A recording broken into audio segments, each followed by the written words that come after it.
The third R that I have is respond. I think we've got to recognize the voice of God. We've got to remember all that he's promised us and all the things that he's giving us. But now we have to respond. Response requires movement. There are no ifs, ands, and buts about it. I wish there were, because sometimes when I hear the voice of God, I'm like, I don't want to respond to that. I don't feel like it. I don't think that's, I know that's your voice, Lord, but that is so weird if I were to do this or do that. I don't want to move right now. But response requires you to move. It's a step of faith. We have to step over into what he's promised us. So we need to listen even if it doesn't make sense. Sometimes that takes discernment. That's one of my, when we talk about spiritual gifts, we talk about discernment, because we have to discern, what does that voice of God sound like and what is he asking me to do in this situation?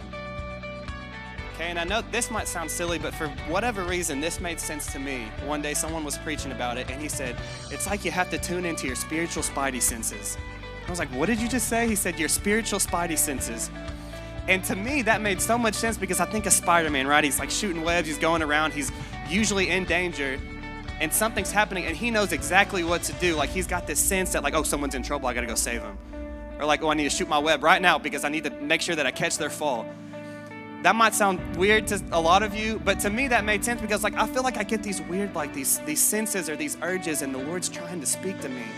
He's trying to tell me something. In my mind, I'm like, am I gonna listen? Am I gonna act on this?